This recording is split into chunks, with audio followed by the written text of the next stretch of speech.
हमारे साथ आगे भी आपसे जानकारी लेंगे।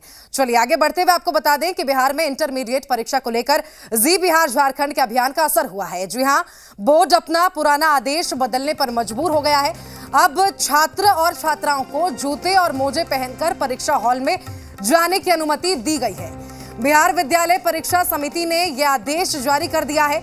बोर्ड ने कहा है कि शीतलहर को देखते हुए नियमों में ढील दी गई है। हम आपको ये भी बता दें कि बोर्ड ने परीक्षा के दौरान पहले जूता मोजा पहनकर एग्जाम सेंटर में ना जाने की अनुमति दी थी। अब बोर्ड अपने आदेश को वापस लेने के लिए मजबूर हो गया है।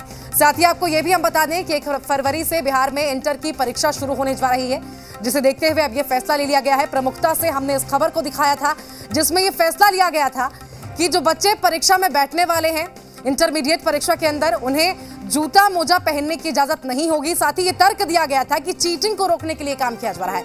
यहां तक ये भी कहा गया कि पिछले साल भी ये फैसला लिया गया था, लेकिन अब इस फैसले को बदलने का आदेश दिया गया है। रजनीश लगातार हमारे साथ जुड़े हुए हैं। रजनीश, आपके पास मैं आऊंगी। जी बिहार झारखंड ने इस खबर को प्रमुखता से भी दिखाया था और अब इस फैसले को वापस लेने के लिए मजबूर हो गया है बोर्ड।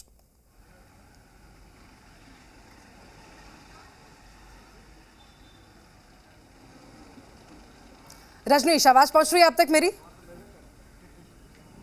जी बिल्कुल मीनाक्षी, देखिए 1 तारीख से इंटरमीडिएट की परीक्षा की शुरुआत हो रही है। शुरू में जिस तरीके से नियम जो है वो बनाए गए थे और निकाले गए थे, उसके तहत जूते मोजे पहनकर परीक्षा में बैठने की अनुमति नहीं थी।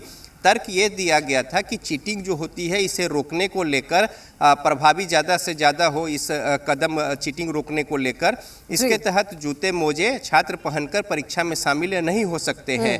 लेकिन अब जिस तरीके से जी मीडिया ने भी लगातार इस खबर को दिखाया था और प्रमुखता के साथ बातों को रखी थी। देखिए मीनाक्षी, बिहार में कड़ाके की ठंड पड़ रही है और बच्चे जो है वो दूर दराज के इलाकों से जो सेंटर होता है वहाँ पे पहुँचते हैं और ऐसे में जिस तरीके की ठंड है इसमें जूते मोजे अगर ना पहने तो निश्चित तौर पे परेशानी का कारण हो सकता है, क्योंकि कपकपाती ठंड में एग्जाम देना बच्चों के लिए। तो जिस तरीके से जी बिहार झारखंड ने खबरों को दिखाया था, इसका असर हुआ है और अब बोर्ड ने यह तय किया है कि अपने जो आदेश थे उसको वापस करते हुए रजिश, फैसला ही गलत था। ये 2 तर्क इसके पीछे दिए गए थे। कहा गया कि चीटिंग को रोकने के लिए किया जा रहा है ये।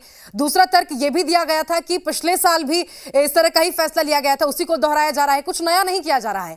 लेकिन जिस तरह के हालात इस वक्त ठंड को लेकर हैं बिहार के अंदर, उसको देखते हुए ये फैसला वापस ले जाना सही है। देखिए पिछले बार भी इस नियम को लागू किया गया था और एग्जाम उसी परिस्थितियों में हुई थी, ये बात भी सच है।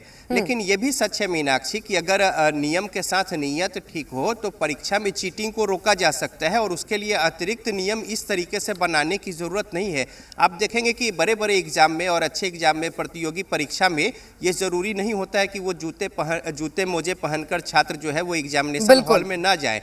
तो लिहाजा अब यहाँ पे प्रशासन की जो जवाबदेही जिम्मेदारी होती है परीक्षा की, जो अच्छे से साफ सुथरा स्वच्छ वातावरण में संयोजित कराना, तो इसको लेकर उनकी जवाबदेही। बिल्कुल रजीश, आपने बहुत महत्वपूर्ण बात यहाँ पर कही है कि जरूरी नहीं है कि चीटिंग जैसी चीजों को रोकने के लिए जूता मोजा ना पहनकर आने की जो निर्देश है वो दिए जाए। मतलब कहीं ना कहीं देखा जाए तो प्रशासन अपनी नाकामी छुपाने की कोशिश कर रही थी इस फैसले के पीछे। फिलहाल बहुत शुक्रिया आपका हमारे साथ जुड़ने के लिए, तमाम जानकारी हमारे दर्शकों तक पहुंचाने के लिए। चलिए आगे बढ़ते हुए बात अब मौसम की कर लेते हैं। कड़ाके की